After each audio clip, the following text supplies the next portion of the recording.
Alrighty, Harry, welcome back to the show here. Look, there's so much to talk about, and I want to ask you this, because you have over now 1.3 million followers on TikTok alone.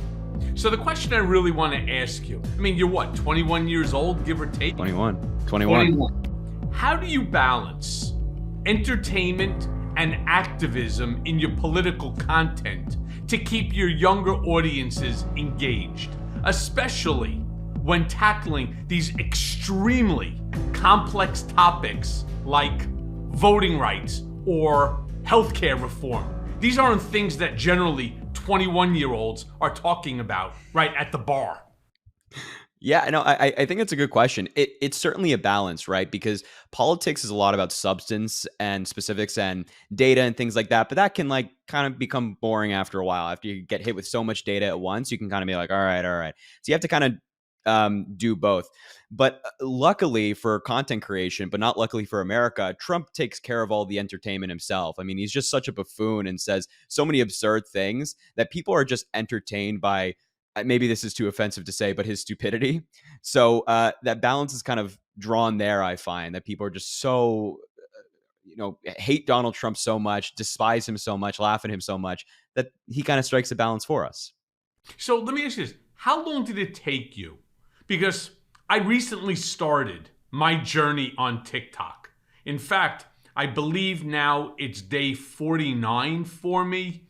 I started a long time ago, but then I did absolutely nothing with it. But I actually got active on it 49 days ago.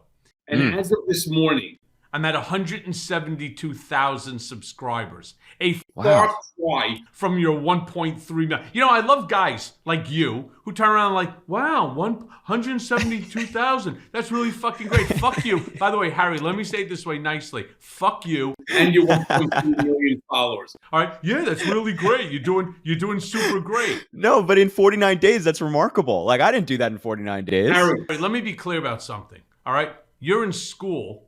I testified 7 times before Congress. I was the key witness in the New York Attorney General case. I was the key witness in the Manhattan DA case, not to mention a whole bunch of other shit, including going to prison, writing 2 New York Times best-selling books. It's supposed to be the other way around. With all due all right? Nothing for nothing. Oh man! Well, hey, you have an amazing podcast here. You do some great work with the amazing folks at MeidasTouch, and you have this TikTok that you're doing a lot of work on. It's remarkable, and that's what I admire here. So I've been doing this for 4.5 years. I started in April of 2020. So fast forward to now, I'm 21. I was 17 when I started, so I've been doing it a long time. But no, I genuinely I think like I don't know anybody in the political field on TikTok, regardless of status and whatnot, who's been able in 49 days to do 170,000. I mean, I think like politics on TikTok is kind of a niche. So to be able to do that is like quite impressive. Oh, wow. Actually, I apologize. Hold on. That's my YouTube channel, 172,000. I want to stand corrected here. I have now, and I'm looking it up as we speak, 339,800 followers on TikTok. All right? Apologies. I was talking about my YouTube channel. I have another thing called the Michael Cohen Show, right? But that in 50 days has garnered 172,000. But TikTok, I'm at about 340,000 followers. See, you were underselling yourself. You have a lot. No, with all due respect, as I said before, you still have 1.3 million, right? Let's be serious. And you haven't even gone to prison. So look, let me ask you this, right? Because I don't do it really the same way that you do. I mean, you do these videos and you do a lot of content. All right. By the way, if I was your parents paying NYU pricing, by the way, I'd be really pissed off. I'd be like, Harry, your ass is supposed to be in the library, right, studying. Right? Instead, you're a content creator. But your videos, I mean, in all fairness, Harry, you're even younger than my youngest child by 4 years. So, wow. What I'm saying to you are things that I have said to both my kids. So I can imagine. I feel like you're part of the mishpacha, okay? Yeah, there we go. There you go. So look, your videos, they often focus on, like I said, serious topics like police brutality. And for instance, in your recent video discussing the Tyree Nichols case, how did you ensure that you approached it in a way that educated and also kept engaged your audience without being too graphic or too overwhelming? Because that's what I find, that a lot of the content, is put out there for shock value. Mm. Yeah, I mean, so with things like that, with police brutality and like the terrible events surrounding Tyree Nichols, it takes a level of sensitivity. You have to approach it in a mature way while also understanding the gravity of the issues that you're talking about. So with these issues, it's never, I think, helpful to the conversation to be overly graphic and be like, oh, the police officer did X, Y, and Z, and it was this bad, and you should like be outraged. I think the best way to approach it is talking about the issue, what happened, the most reliable facts we have, and the implications of such an event, and how this highlights a bigger issue in America. And I just like, trying to get views off of that, or trying to make it in such a way that your video blows up, I don't think is helpful. I think people want the facts. They want the most reliable information. And that's what I try to do. And so many others try to do as well. Okay, so now you're in the process of thinking, I'm going to do this incredibly serious topic. How do you map out in your head before you even you don't just ad lib and freestyle as I do, right? You actually really do create legitimate content. So the first question I want to ask you is, how did you actually learn to do the content creation? Or do you have somebody doing it for you, as I would, because I'm too old to try to figure shit out. But more importantly, how do you craft out the actual video that you're going to create? Do you write it out? Do you scratch it out on a piece of paper? Do you use a program? Give me an idea. Yeah, so I've actually never had anybody do any of the content for me. Nobody writes scripts or helps me with research or anything. It's all just me independently. And I guess when I'm like thinking about making a video beforehand, I focus on like what I want to say, what message I want to convey first, and then go from there. I kind of map it out in my head. So the formula for me is like introduce the topic, give like a less than 10-second clip of like what I want to talk about, or the introduction of a clip, and then just go from there, and then let the clip play or get right into the story, and then add some commentary of like the major the implications or why this matters and why you should care and things like that. That's kind of the formula I go with. And of course, every video is different. Every topic's different. Some videos require a different approach, but generally that's kind of my thinking when I start recording something. Because look, when I saw you at the DNC, you are a content creator. You are a social influencer. I know it kind of is like a shitty, dirty word, right? Because you think social influencer, you're thinking about some of these, influencers that are doing these plump your lip up makeups, or these guys who are living in the gym, teaching you how to properly lift a barbell and so on. Or like a Jake Paul or whatever his name is, who's punching another guy in his backyard. I mean, you're a totally different type of influencer. In fact, your influence is so strong, you've ended up meeting with all sorts of politicians, invited to the DNC. You're on the blue carpet. I mean, the closest I got to the blue carpet was really coming to meet with you and Adam Mockler, Though I do have to say I was a pretty popular asshole over at the DNC. Yeah, when I met you, you were swarmed. We couldn't walk 5 steps without somebody asking you for a picture. You were like the biggest celebrity at the DNC, and I saw it firsthand, It really was crazy, but yeah.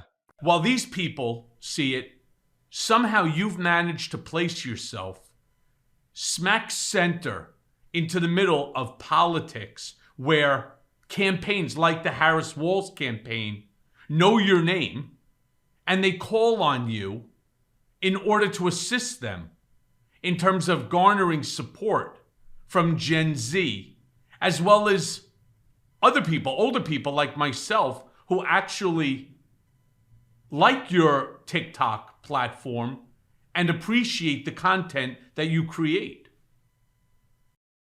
Well, that is such a kind thing to say. I'm flattered by the description.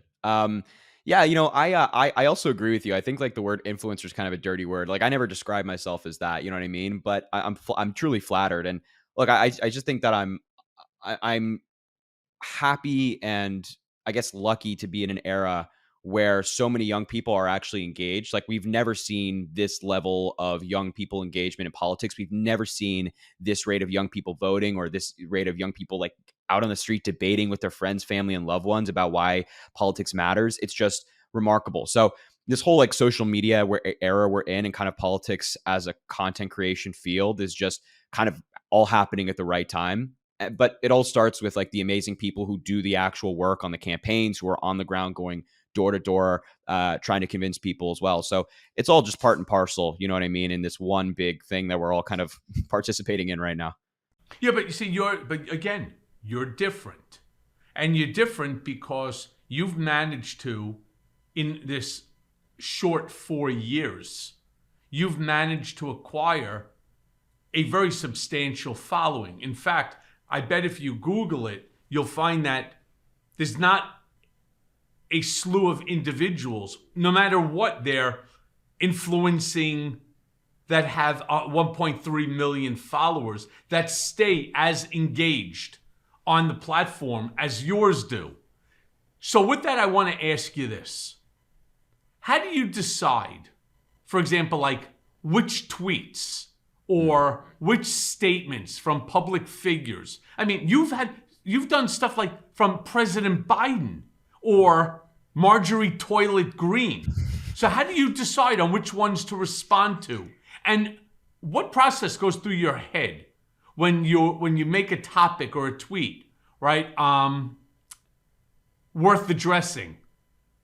I I guess I just like I look at what like me as somebody who watches politics, who cares about politics, who reads politics would care about. And I kind of apply that. I'm like, what would somebody like a viewer in my shoes care about? So I see like President Biden putting out statements on important issues, or I see Marjorie Taylor Greene saying something insane, or I see Donald Trump, the felon, saying something insane.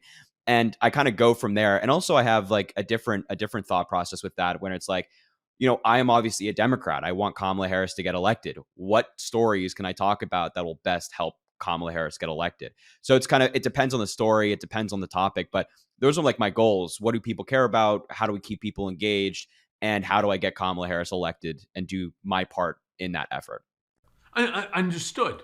But then again, like I said, there's not a lot of 21-year-olds, at least that I'm aware of, that have the same either audience that you do or that are really concerned. I know that they want Kamala Harris to win, but they don't take the role. They don't take the time. They don't do the content creation that you do. And I just find it truly remarkable that you're able to keep these folks engaged. In fact, your line over there on the blue carpet at the DNC wall was pretty substantial. I mean, you really had yourself booked back to back to back to back, which again, it just goes to show look, anybody can open up a TikTok account, but not anybody can accomplish, what you're doing. And not only are you accomplishing what you're doing, and in your quest to see Kamala Harris succeed, as do I. And while I'm certain that they know my name, they're certainly not calling on me within which to come to the DNC. I went there through other means, right? I went there through members of Congress who decided to bring me. But it certainly wasn't coming from the campaign. So with that, you really, again, it's the way you go about analyzing the information and doing the content creation is very special. Now, I do want to ask you this because I happen to know, and I happen to be, at least now I have over the years, become friendly with Fred Gutenberg, who is the father of Jamie Gutenberg, the young girl killed at Parkland. And I do know that gun safety, gun regulation, gun control is a major topic in your content. So I want to ask you that after the recent shooting in Georgia, you think there are specific policy changes like red flag laws or background checks, universal background checks, that could have a significant impact in preventing such tragedies? And how are you going about helping? Yeah, no, absolutely. I mean, the conversation around gun control and just common sense regulation is so important. And it needs to be talked about consistently every single time one of these tragedies happens. This has to be the conversation. And aside from the tragedy happening, we still have to be focused on this. Yeah, no, I think that there are some common sense reforms that most people would agree with. As you mentioned, red flag laws, universal background checks, permit to purchase laws, getting a permit from your local police department in order to buy a firearm. In places that's been implemented, gun violence goes down dramatically. Mandatory mental health checks. They have this abroad in Switzerland, for example, where you can be denied a gun purchase if you don't pass a mental health check. Why not? Why not? Mandatory training, permits, all of these different things are very common sense, and it's not infringing on your right to own or a gun and defend yourself or anything like that. It's just common sense reforms that would go a long way. It would prevent tragedies like Parkland. It would prevent tragedies like Uvalde. It would prevent tragedies like we just saw in Georgia the other day, where far too many people were injured and killed. And we need to do something. I mean, the Republicans, like Trump, like these MAGA lunatics, are bought and paid for by the NRA. They'd rather take a check than protect our kids in school. And I think that's very telling about the operation they have running and the campaign that they're running over there as well. Yeah, it's actually not even really so much the NRA. They've lost a lot. They've really weakened in terms of power. There's that new organization that's out there, the National Association of Firearms or something, which represents the manufacturers of both, I believe, the firearms themselves as well as the ammunition. But you see, I put out some content right after I saw what happened in Georgia. And of course, like everybody, nauseated by it. But my content, while it got quite a lot of attention to it, was obviously very different than yours. I turned around and I wrote basically to everybody, fuck you and your thoughts and prayers. Because I have had enough. And I was a gun owner. I mean, I used to walk in Manhattan with something strapped to my ankle and one in my hip. I had two on me at all times for years, for about a decade. Now, of course, I lost it being a felon, but I was a responsible gun owner. Not to mention being one of only 1,000 people in New York authorized to carry a concealed weapon who's not, right, an officer. I had to go through some of the most rigorous background, some of the most rigorous reasons that had to go to not just the police, but there was an FBI threat assessment done, which is the reason why I ultimately got it. Not anymore. Now, what I had done before all this shit took place in my life, I took a photo, I went to the passport place. You need to send to the state of Florida a photo of yourself, an application that you could download online. You have to fill it in, mail it to them with a self-addressed stamped envelope, and a fee of like $200. And within 3 weeks, I received a full concealed Florida firearms permit. And I'm saying, holy shit. I mean, literally, I hadn't been in Florida in like 2 years, but I managed to get a Florida license for a concealed firearm for $250 or whatever it was, and sending in an application that you can download. And I'm saying to myself, look, this isn't normal. I've seen some crazy shit in my life. When I was in Michigan, when I was at law school, I remember I used to go, sometimes they used to have these gun shows. Sometimes the gun shows were like at schools, in the gymnasiums. I mean, this is really the problem, all right? It's that when you don't know who it is that's carrying weapons, you really have a problem. But I want to post something to you that I think you'll find interesting. You know how Donald Trump comes out and he goes, I'm your Second Amendment president. There's going to be nobody better than me. Second Amendment, I'm all for the Second Amendment, right? Yeah. Okay. What's the first thing that a monarch, a dictator, a ruler, a supreme leader, a king, a Führer, what's the first thing that they do? Well, I think it depends on who you're looking at in history.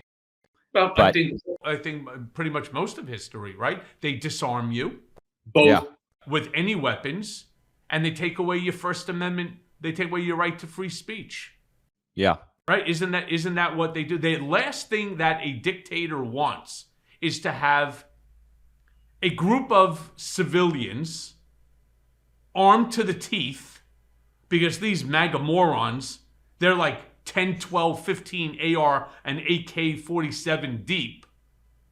The last thing that you want is a militia that can be rounded up against you. And so they strip you of your Second Amendment. They strip you of your guns. In fact, if this guy somehow, God forbid a million times, becomes president, you could rest assured, as he's already done to me, violated my First Amendment constitutional right. That's the First Amendment. He's figured that shit out already in terms of what to do. What's after number one? Number two, he's going to go right for the Second Amendment. yeah. No, 100%. That's actually it's a really good point. Yeah, look, Trump has already made a number of moves to kind of, if he were to win, be the dictator that he's always wanted, right? Whether it be implementing aspects of Project 2025 that allow him to fire all these people and put in loyalists, or just cracking down on reproductive rights or whatever it might be. And as you mentioned now, I think there's a reasonable fear surrounding other constitutional rights. And I think it's also important to point out, as Kamala Harris talked about last night, Democrats aren't inherently against the Second Amendment. We're not saying like, oh, we want to take all your guns and round them up and go door to door. That's what Republicans say about us. We're not doing that. We believe in responsible gun ownership. That's all we want. We just want those common sense reforms that allow that to be the case. I don't think any 15-year-old should be walking around the street with an AR-15 and use it and being able to use it in their personal capacity. We just want common sense reform.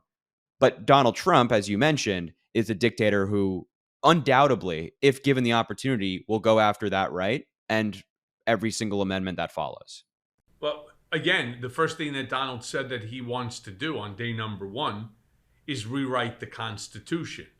And rewriting the Constitution, his intent is not to better it, but to basically destroy it. And the way he would destroy it is, as he said, these are his words, not mine. I'm just the idiot who's repeating them. Where he turns around and he says that he wants to destroy our tripartite system of government. He thinks it's ineffective and that it's impossible to get anything done under the system. And so he wants to strip the legislative branch of its co-equal power of government. He wants to strip the judiciary of its co-equal powers under the Constitution and confer all power, legislative and judicial, to the executive branch, which is who? To the chief executive, who is another name for the president. So there will be no constitution. You will not have constitutional rights. You will not have due process rights because a king controls it all. Well, go see whether or not, for example, in Russia, which has a constitution, just why don't you tell me what rights under that constitution a Russian citizen has versus Vladimir Putin? It's more like you have the right to shut the fuck up. You have the right to be thrown into a gulag and beaten and starved to death. So what is Lumen? Lumen is the world's first handheld metabolic coach. It's a device that measures your metabolism through your breath. And on the app, it lets you know if you're burning fat or you're burning carbs. And it gives you a tailored guidance to improve your nutrition, your workouts, your sleep, something I need badly, and even stress management.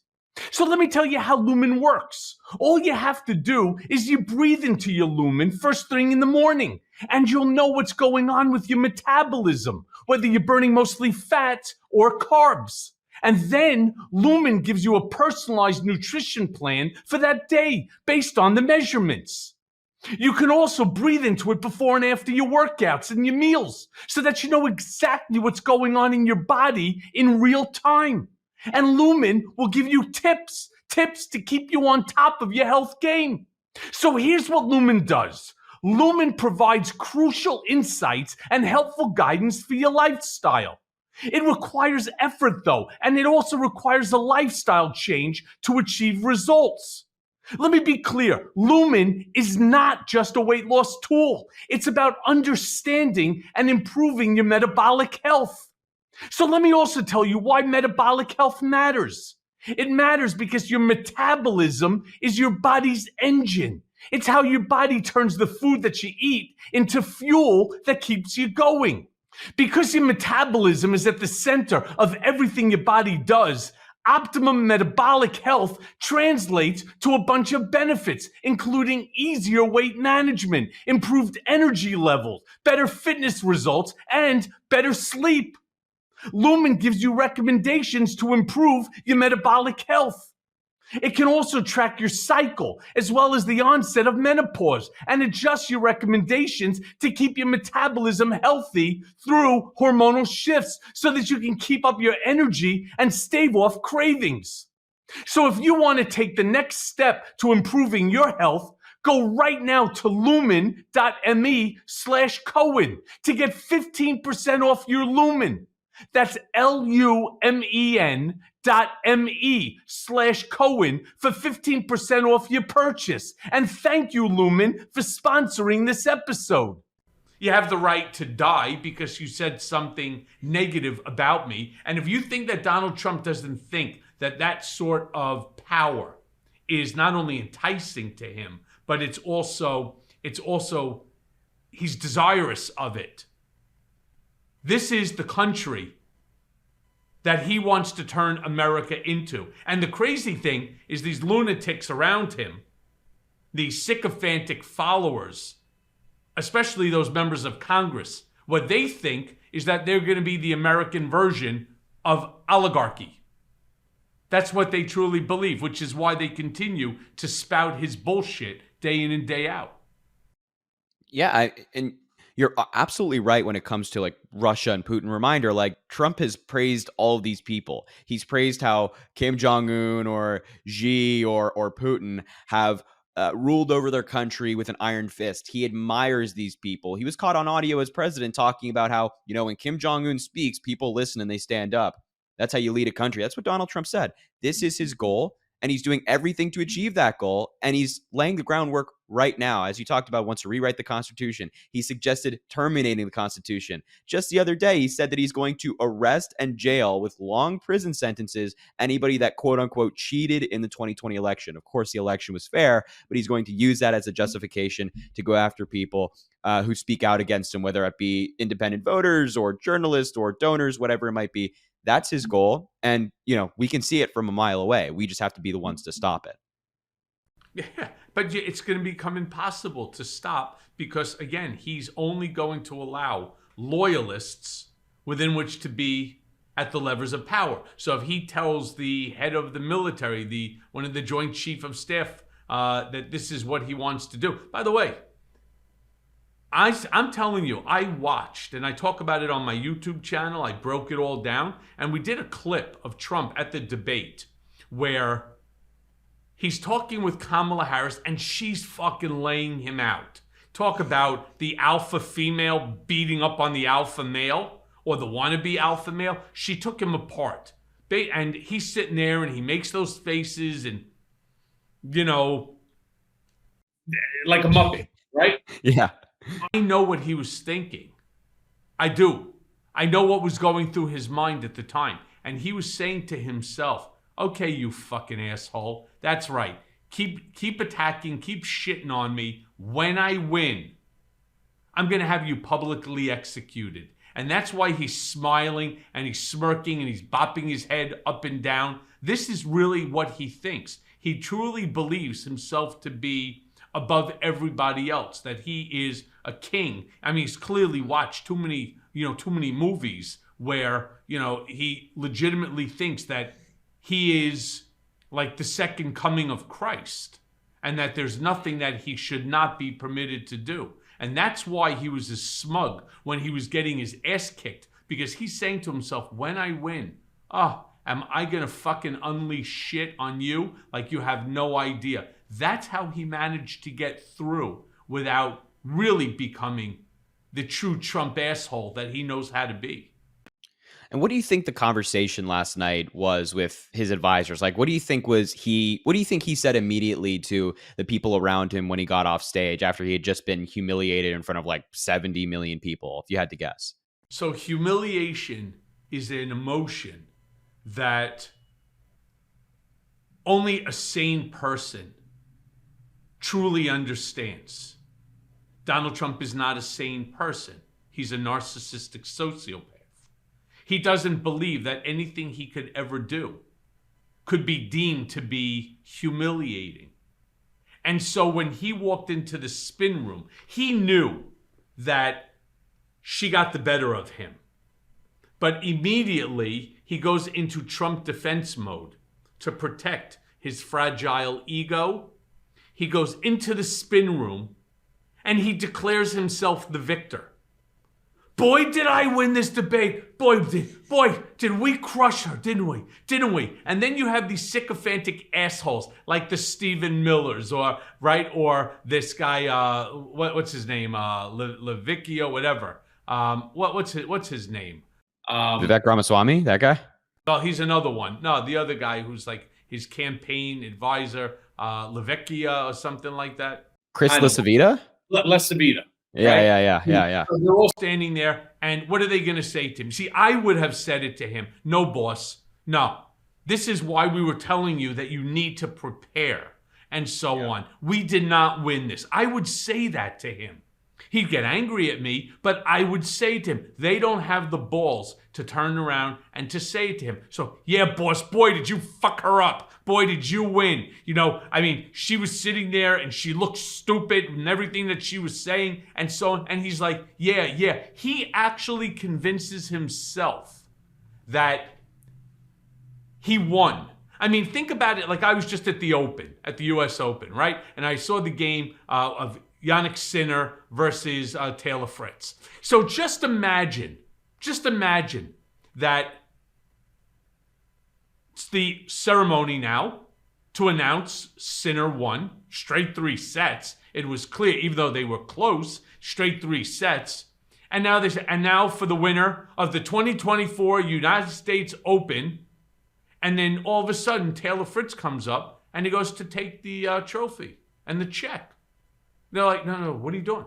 Like, you're over there. You're the runner-up. So he's like, no, I won. Imagine what people would be saying about him. And by the way, I think the guy's going to be a champion, next year, the year after. That serve, that volley, his game. He and Sinner are really evenly matched. Even though one of them was ranked number 2 and the other 13, they're really evenly matched in their games. But imagine what people would say if he actually did that. Imagine if you're in the Olympics and you're a swimmer, right? And you lose. And then all of a sudden it's like they're ready to do the national anthem for the country, and you go and you take the winner's podium, right? You take the top spot, and they're like, you didn't even qualify. You didn't come in silver, you didn't come in bronze. And he goes like, no, I won. What do you think people would do? They would get a straitjacket and they'd put him in a paddy wagon and send him off. Not with Trump. For whatever the reason might be, we all rationalize his stupidity. We rationalize his buffoonery. And it's something that we really all need to kind of put front and center so that we stop and we look at him for who he is, right? And for who he's not. And what he's not is someone that's qualified to be president of the United States. Hey, let me ask you this, though. So the Supreme Court's decision to overturn Roe v. Wade was obviously one of the most controversial that I could remember in recent history. How do you think that this ruling will affect young Americans? Because you're a Gen Zer, especially in relation to other recent decisions, such as striking down affirmative action in college admission process. Yeah. Well, look, I think we've already sort of seen the impact on elections when it comes to Roe v. Wade. I mean, in 2022, everybody was promising us a red wave, that Republicans were going to take the Senate, they were going to wipe us in the House, have a 60-plus lead, and Biden wasn't going to be able to get anything done for his last 2 years. And that never happened. We actually expanded our majority in the Senate. And the House, we lost by, a couple seats here and there. And now that majority is diminished because Republicans keep resigning because their party is so damn crazy. But now I think in 2024, the Harris campaign has made this a real issue that they're running on. They're talking about pretty consistently. Kamala Harris has been a champion of reproductive rights in recent years, especially as in her role as vice president. And I think that there's no defense for Donald Trump. We saw it on the debate stage last night where he tried to defend his record on Roe v. Wade. That went terribly. That moment has gone extremely viral. And fun fact, within the first hour, this is via the Harris campaign, within the first hour of the presidential debate, 71% of the grassroots donations to the Harris campaign were from women. And we're seeing that among young voters as well. More young voters are donating to the Harris campaign than the Trump campaign by a mile, than the Biden campaign by a mile as well. So, and the volunteering has been remarkable. It's remarkable in all these different swing states and just states around the country generally.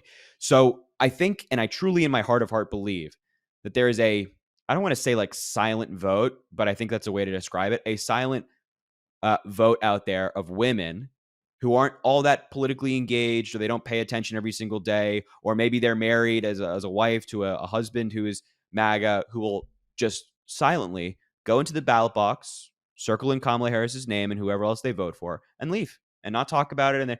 And that's what it's going to be. There are single issue voters out there. They're thinking about their daughters, their sisters, their friends and family who are women. And I think that's going to be a huge coalition come election day in 2024. And it's not one that the Trump campaign is ready for.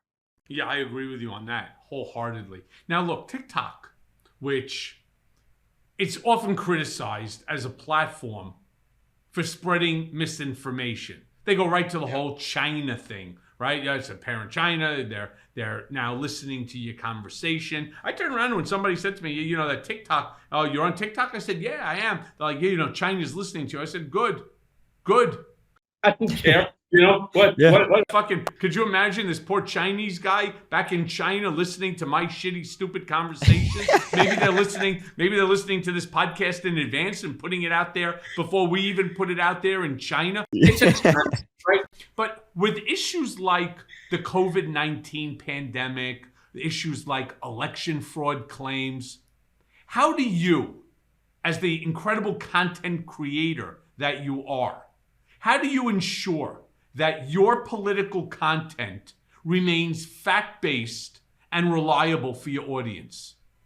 Yeah, look, I rely on, information that has been verified by a number of news agencies and journalists who either have seen it themselves or who have reliable contacts who have seen it themselves as well. So for example, if there's a building that collapses in some city around the world, I always try to wait for a source that has like a journalist in that city who actually sees the rubble and then reports back, and that news agency is able to verify that, and then I'm confident in posting that information.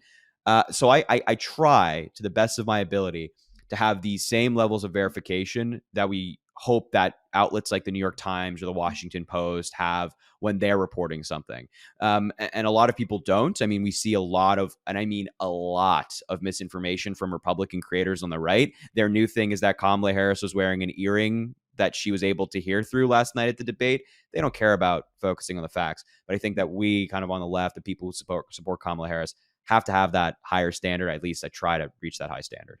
Yeah. Not only did they say that she had some sort of a hearing device, which was giving her the answers and she was just repeating them and so on, they also claimed that ABC is obviously biased towards Harris and Walz, that they want Kamala Harris to win for whatever the reason might be. And in fact, the claims that they're putting out right now is that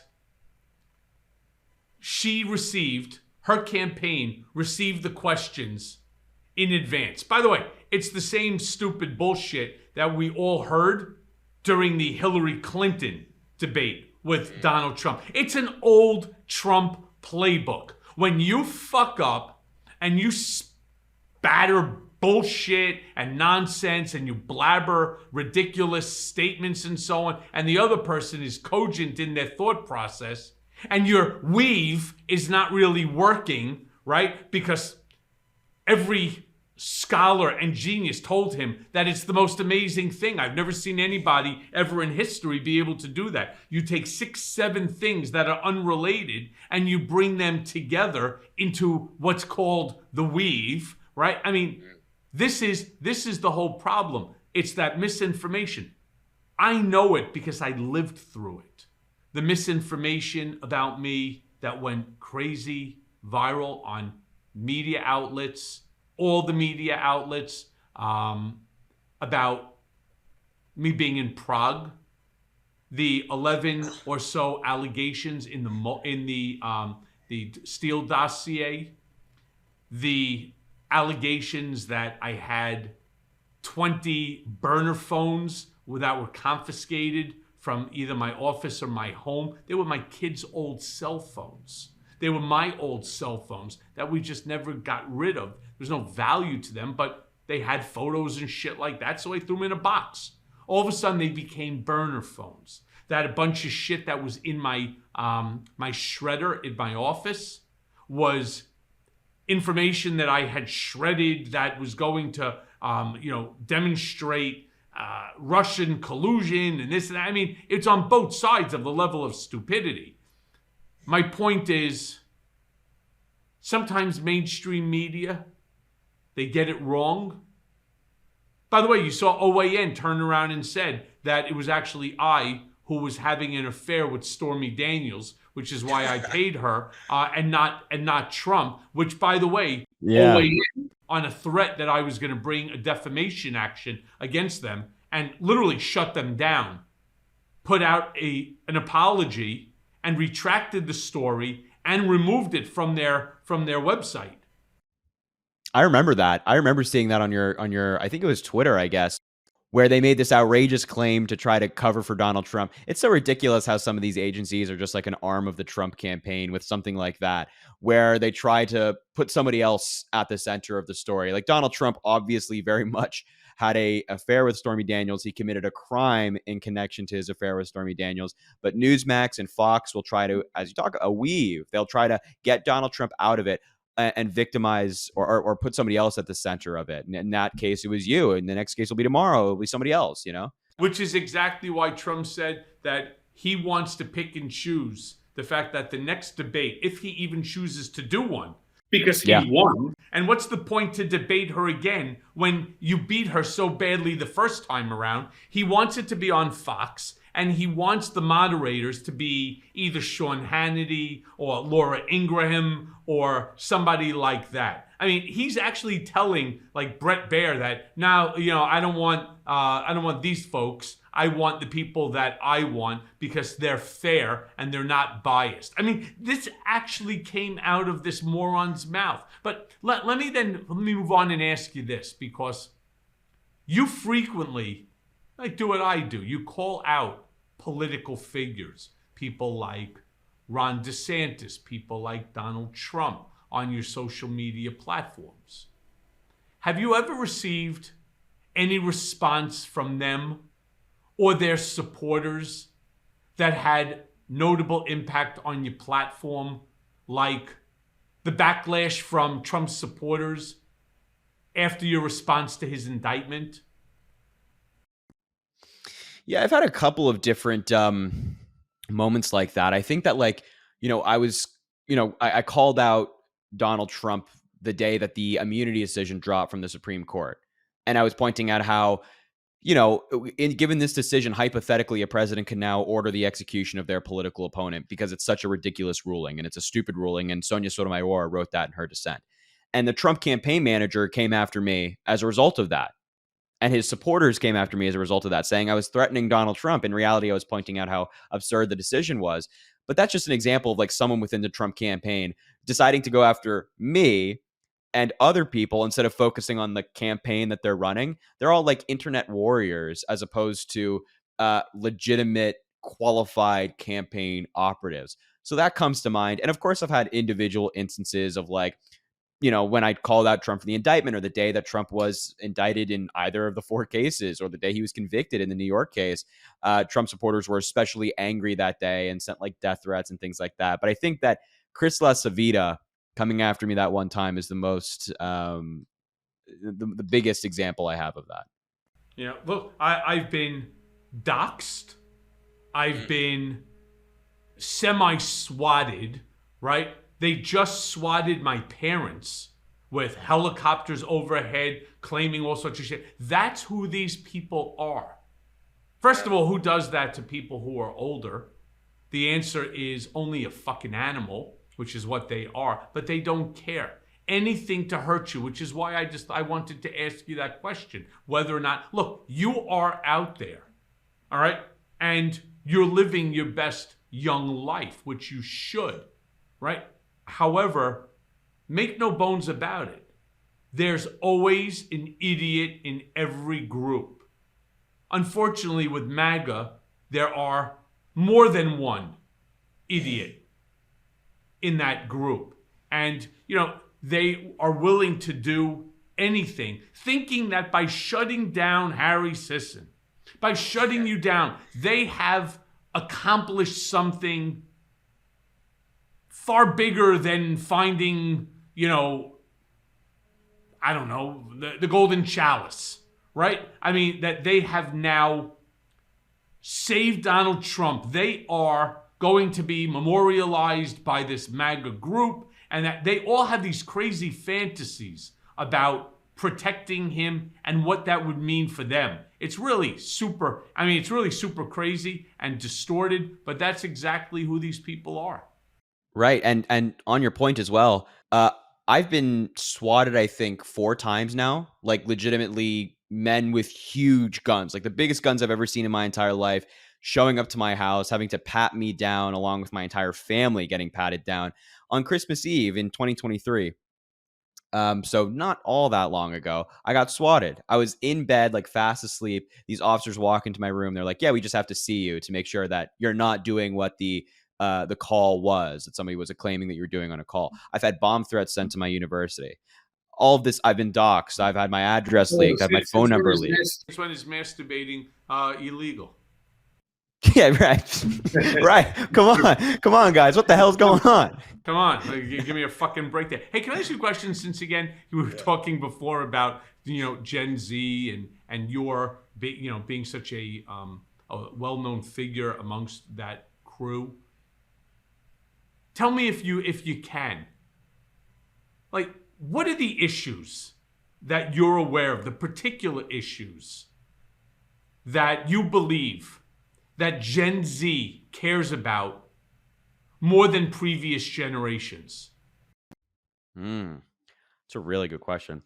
Yeah, I think that the one that comes to mind among the many others, I think like reproductive rights now, as we talked about, is of course very important given the decision. But I think right now has to be climate change, right? Climate change is at the center of the conversation more so than ever before. And I keep telling my fellow young people out there, especially young people who are like, yeah, I don't really think I'm going to vote. Climate change is going to impact us, and the repercussions of climate change will impact us more than any other generation. It's going to affect young people. It'll affect our lives. It'll affect our kids' lives. It'll affect their kids' lives. And it's just only going to get worse. But it doesn't have to be that way. It doesn't have to continue to get worse. We don't have to continue on this course. We can actually take common sense action that's not eliminating fossil fuels overnight, but that is moving us to a clean energy future, which is what President Biden and Kamala Harris have done over their past 4 years. So there's a variety of issues. I mean, we talked about police brutality. Folks care about a lot. They care about voting rights, with Republicans removing polling locations on college campuses with the goal of suppressing young people voting. Student debt, a lot of those issues. Care. Exactly. But I think that at the center of it, it's climate change. And as you make a good point as well, student debt forgiveness is a huge one. We have like $1.7 trillion in student debt out there right now. I think a lot of people think about that as well. So do me a big favor, because there was obviously a stark contrast between the two, Donald Trump and Kamala Harris, in terms of their responses to these types of issues. I personally believe that Donald Trump who is he's a relic, to be honest with you, in terms of not just his age, but also his ideology. Oh, yeah. He does not resonate at all with Gen Z. In fact, his policies are actually anti-Gen Z. If you would, just break down a couple of the distinctions between things that Kamala Harris said at the debate, or as far as for her policy, versus Donald Trump, what he said at the debate, and what we know of his alleged policy. Yeah, no, absolutely. I mean, the distinctions couldn't be more clear when it comes to Kamala Harris and Donald Trump. I mean, so I need to tell you all about Tommy John. When you wear Tommy John, you're just much more comfortable, so you can do everything better. I mean, it's time to up your game with Tommy John underwear. Tommy John's stylish underwear, they have dozens of comfort innovations. So for example, they have supportive contour pouch. They're breathable, they're lightweight, and they have moisture wicking fabric with 4 times the stretch of competing brands. Look, we all know that it's hot outside. It's hot everywhere. For God's sakes, Arizona, more than 100 days of more than 100 degrees temperature. And you definitely don't want chafing going on. And you don't want your guys sticking to your thighs. I mean, there are just a few of my favorite things about Tommy John. I love it, and I know that you will too. With over 20 million pairs sold and thousands of 5-star reviews, guys everywhere, like this guy right here, we love our Tommy Johns. So here's the thing.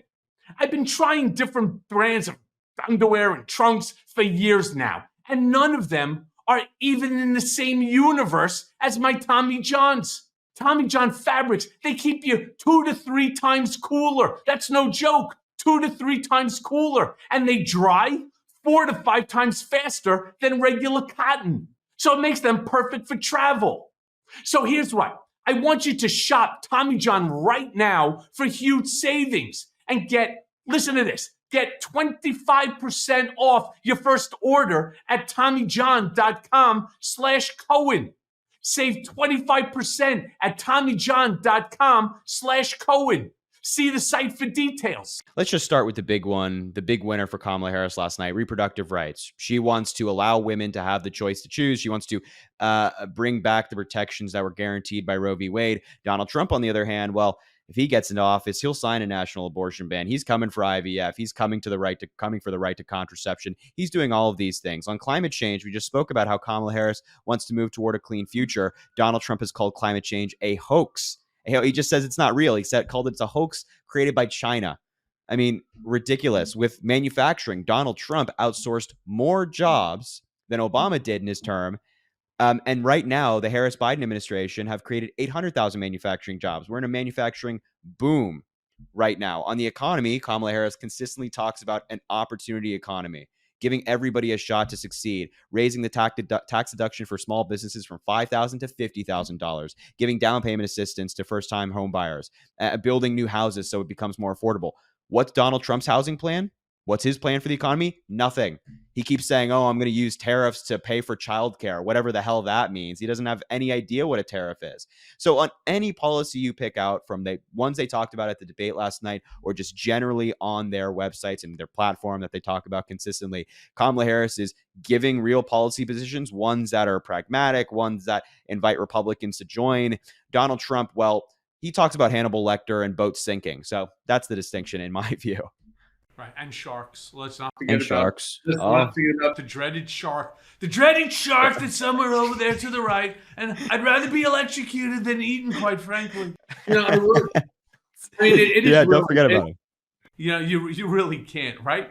So let me ask you then, what advice would you give to young people who want to get involved, as you do, in political activism, but feel absolutely intimidated and terrified by the system, especially in light of voter suppression tactics like gerrymandering or the recent rollback of voting rights in states like Georgia? I think my mindset on this is, I think, and I say this to a lot of young people, remaining paralyzed gets you nowhere. Staying put and not trying to be part of the change doesn't solve anything. But to your point, I understand the intimidation. Politics and the field of politics is incredibly intimidating. And it's like, I get people asking me all the time who are young, I don't even know where to start. I don't even know where to start. So my recommendation is read the news every single day. Go to reliable outlets, listen to reliable people, and get your news and just learn about politics on the day to day. You'll learn a lot if you read about what's going on at Congress, or you watch, like, some C-SPAN clips here and there. Start there. And if you really want to get involved, start local. I started local. I started working with my local councilwoman, my local state senator, before I did any of this. I was like 15, 16 years old at the time. And I started locally and then moved nationally with like social media and things like that. But start there, get involved with your local party group. Hopefully it's a Democratic Party group, and build up. It can be tough. It can be scary, but you just got to dive right in. And I promise it's not as bad as a lot of people might think it is. But don't say that. A lot of young people would be intimidated by the shit show that you were participating in at the DNC. Look, for me, again, I'm much older, and so I have years of this sort of experience and shit show, shit showness in my life, right? If that's even a word. Coin it. I should trademark. I could understand their fear and apprehension. Not to mention, sometimes sticking your neck out. They always talk about the chicken sticking his neck out and then losing his head.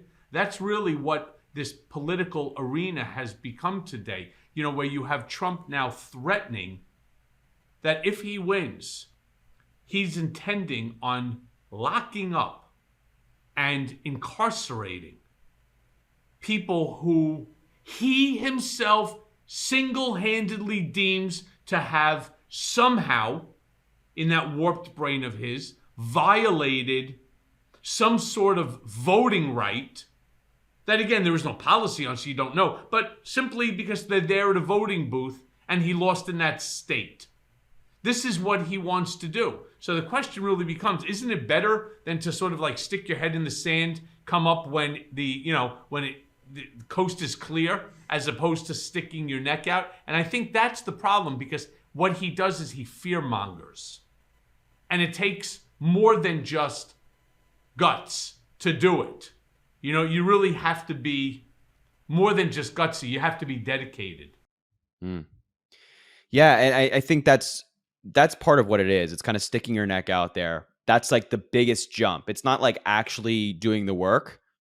I find that people are happy to do the work. It's just making that jump, diving in and getting involved. That's what is the hindrance for a lot of folks. But I think my mentality is nothing changes by standing on the sidelines. These folks, these young people, could be the difference. Whether they get involved or not, could be whether our democracy persists or not. That's genuinely what's at stake here. So the choice is, for a lot of young people, I can say whatever, you can say whatever, we can all preach about how people need to be involved, but these folks have to look at themselves and deepen their souls and understand that the choice right now is either sit on the sidelines and hope that Kamala Harris wins and hope that Donald Trump just goes away, or getting involved and making sure it happens.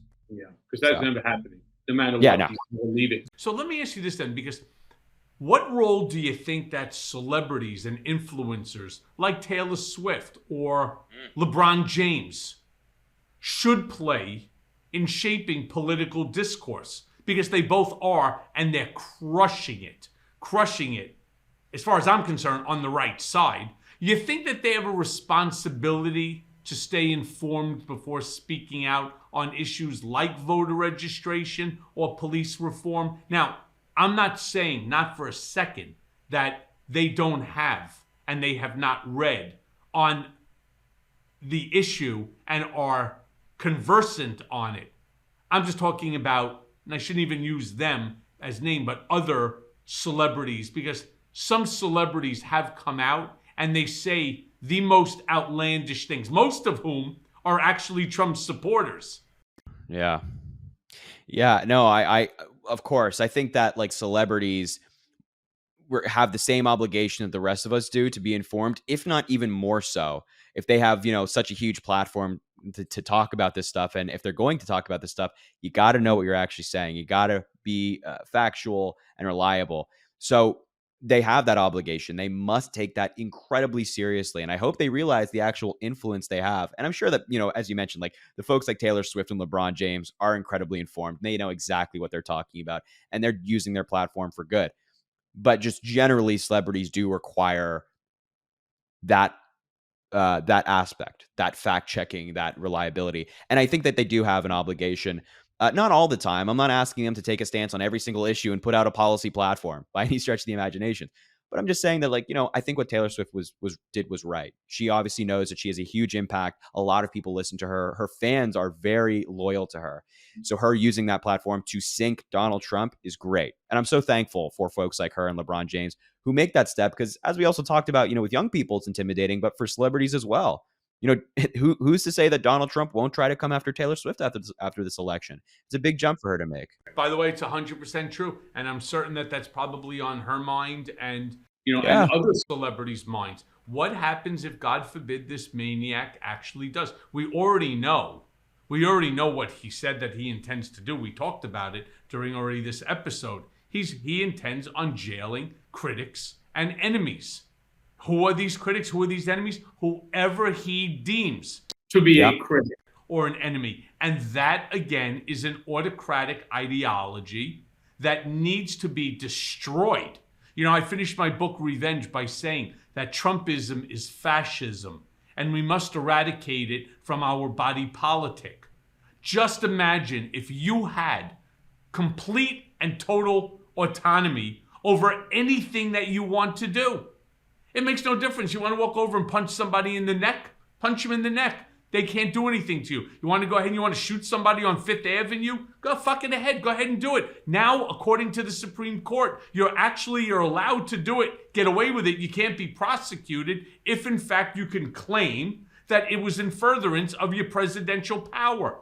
So let's stop calling it presidential power. Let's just call it kingliness. Right? Because that's really what they're doing. Off with her head. It doesn't make a difference. There is nobody that can stop a president who has that type of power and no accountability whatsoever. The whole system is gone. So look, go ahead. No, I was going to say exactly right. And the protections are scary. Like that Donald Trump's conversations with the Attorney General, immune. All these documents that would have to be produced in a typical criminal case, immune. Won't be forced to give them over, can't subpoena them. And so basically, essentially, Donald Trump could order his attorney general to go after this person or that person, have all these documents produced, and have to give up none of that. And nobody would be forced to testify in all of this. You're right. We have to stop pretending like it's normal, like it's just democracy working as intended. This is insanity. It's not normal, and we have to stop it, man. It's crazy. So, anyway. Look, now it goes by quick on Mea Culpa. I got one last question for you. Kind of like a personal one. I like to end with like a personal one. If you could have a one-on-one conversation with any current political figure, who would it be? And what would you ask him? Oh, man. I think it's, I have two options. I think it's between either President Biden or President Obama. And I'll justify them. With President Obama, through all of this, I always just wonder what he's thinking. I wonder what Obama is thinking right now about the debate. I wonder what Obama is thinking about the election as it stands, and like what are his honest views as to how he thinks it's going, and what he thinks about Donald Trump. I'd love to ask him that question. And with President Biden, I think it might be the exact same question. Like, how do you feel about everything that's going on right now? How do you feel about Donald Trump's debate performance? What's your reaction to a lot of the outlandish claims he made? I just think they're both like really dedicated public servants. They're both people that I kind of grew up with in politics and I've admired for quite some time. So I think if I had to sit down with any political figure, it'd be one of those two for now. Funny, because when I was writing the question, I was thinking to myself, who would I like to be able to interview? And I'd like to interview Donald Trump. I would actually like to ask him, Listen, I know you're going back since 2005. Since 2005. 2007, I started to work for you. 2024, if I could, I'd like to, I'd like to be there at your funeral. Nothing personal, right? What the fuck happened to you? How did you become the worst version of yourself imaginable? Explain to me what happened. What's really going on inside? Do you really want to destroy democracy? Do you really want to rewrite the Constitution? Do you really believe that a woman should not have the right to her own reproductive decision making? Do you really? Do you really? Do you really? Do you really? Do you really?